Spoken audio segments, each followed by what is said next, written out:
Welcome to Fast Fiction.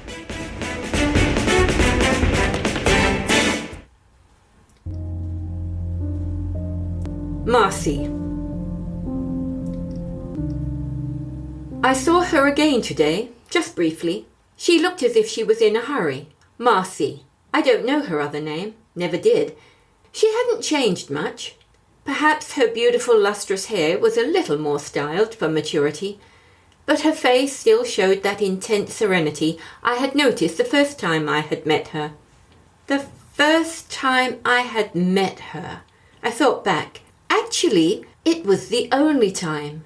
Yes, now I give it thought, I only met her once. And even that must be nearly, 15 years ago. It was at university, way back in 2005. Most of us were students. The world was in much the same state of unrest it is now. Wars, famine, droughts and floods. I was completing my master's in film and television and had called into the refectory for a cup of coffee. It was a particularly nasty day, cold, wet, blustery, and the room was full of wet, bedraggled young people, all apparently seeking the same comfort. I was loaded down with books like everyone else, when I managed to see a lone seat at a small table. She was there with her own pile of books in front of her, but she kindly moved them over to make space for mine. "You don't mind if I crash for a few minutes?" I asked. "Just need to down some caffeine. It's such a pig of a day out there. If I stay any longer, I don't think I'll ever leave." She smiled a radiant smile, and I can remember thinking how lovely she was with her flawless sun-tanned skin, luxuriant shoulder-length hair, and the deepest dark eyes I had ever seen. "It is savage, isn't it?" she said in a warm, friendly voice. "Makes you almost glad to be a student with a pile of books to read." We laughed together at this idea, and both grimaced in mock delight at our pile of books. "Do anything interesting over the vacation?" I asked conversationally, sipping at my coffee. Yes, as a matter of fact, I spent the entire time in a kibbutz in Israel." Wow! Not only was she pretty, she was a young adventurer. For a brief moment I envied her looks, her youth, her recent holiday, and the fact that she had all her life ahead of her. "Gee, you're lucky," I said with envy. "That's something I always wanted to do, but I guess it's too dangerous now. With the Israeli disengagement from Gaza, the military occupation must mean it has returned to a battle zone." "Oh, it's not so bad," she said. "I had a wonderful time in a number of kibbutz. It's a hard life, but the people are so friendly." Now, this was an area of interest I had held for a number of years. "How do they work the extended family life?" I asked. "Who pays for education and healthcare, and how does kibbutzism differ from communism? How do they defend their democratic principles?" My questions tumbled out one after the other, issues I had pondered on for many years. One by one she answered all my questions, and we were soon deep in conversation as I offered my opinionated discourse on a place and way of life to which I had no experience and limited knowledge. She gently related relevant anecdotes to give me more grounding for some of them and complete reversal of others. "The standard of education is extremely high," she said, "and although the children are seriously aware of their isolation, they have a wonderful sense of humour and for the most part undertake lifestyles very similar to over here." She told me how she had gone about applying for a work permit and how once in the kibbutz everyone pitches in. "There's no such thing as a gender-specific, a freeloader, or unemployable person," she laughed. "The elders assess you as an individual and then appoint your workload. If you are young and fit, you work in the farms or building sites. If not, you look after the cooking and the children."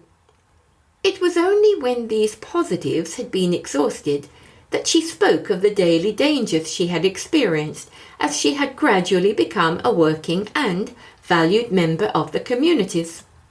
"But what about growing food and its distribution?" I asked. She nodded. "Oh, there's no doubt it's tough. Everything like growing crops is done under armed guards. They aren't supposed to be there, but many apparent civilians are actually military. And when there are casualties, well, everyone must learn how to tend them. So, did you hear gunfire? I asked. Was there any real danger to your life? Well, we were only a kilometre or so away from what may be called the action area, formerly known as the front, she said almost casually. And of course, if you tried to cross the line, well, you took the chance of being shot at. It must have changed your thinking, I said. It certainly makes you grateful for life over here.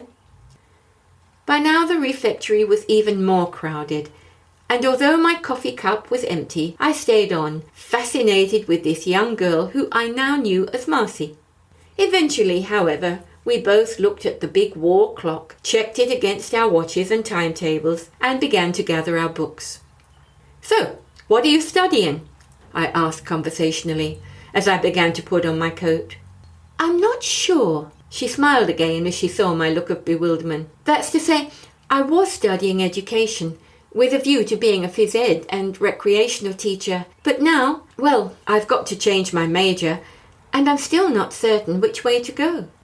So what's wrong with sticking with recreation? I asked, crunching up the empty paper cups and eyeing up the garbage box in the corner. I would think with the accent on health in schools it would be perfect. I saw the glimmer of surprise come over her face as she shrugged, and then looked down. My gaze followed, and I burned from the inside with embarrassment. I had failed to notice the wheelchair. Fortunately, I had spent a good many years with handicapped, or disabled as the new nomenclature insisted we call people with disability. Experience told me that although I had made an almighty gaffe, it was better to plough on rather than try to cover it over. I'm sorry I didn't notice, I said, forthright, and perhaps a shade too matter-of-factly. Then curious added, So, when did this happen? I had the impression you had got out of Israel unscathed and fairly recently. The smile now had a touch of whimsy. I did. In fact, I got all the way home. Oh, I spent one glorious afternoon catching up with my parents out on their little property at Kingscliff, and although it was raining a little, I took an early evening ride on my lovely horse, Piper. The change in her tone said it all. I didn't need to hear any more, but she added it anyway. Fortunately, the vet was able to save Piper. He finished up with a badly strained leg, but a few months in a splint had him back as new. By now she had loaded her books into the little bag stretched across the back of the chair. She extended her hand. So lovely to talk with you, she said. I hope you get your wish to go to Israel one day, when the fighting is over. It will be well worth the visit. Now, I'd best go over to administration and get my future sorted out. And then, with difficulty, and cumbersome in her raw expertise, she wheeled herself out of the refectory into the blustery wind of the winter's day, the remainder of her books precariously stashed on her lap. I thought back to that day this morning, remembering as best I could the world as we had known it then, just 15 years ago. How much it had changed. I shuddered inwardly. Instead of sympathy, Israel was now being condemned for fighting back against the Palestinians. Global warming had brought us even more fires, floods and famine. There was now a world shortage of grain and wheat. It seemed that most of the world was at war, and there was far less money for humanitarian needs. For in addition to everything else, nearly every country was in a financial recession. Back then, mobile phones were rare and communication limited. Nowadays, you could have 1,000 friends on Facebook, but was the world any friendlier? The intervening decades had taken their toll, and I felt an overpowering innate sadness for all of us as I watched Marcie make her way along the street. She moved deftly, and I could not help but feel a sense of admiration and pride for her. She's so much better and confident at wheeling herself around now. But then, she's had over 15 years' practice. You have been listening to Marcie, written and narrated by Brianda Cross. If you enjoyed this little anecdote intended to make you think, why not visit our magazine podcast blog at briandafrombrisbane.com, where we discuss a different topic in each episode. Thank you.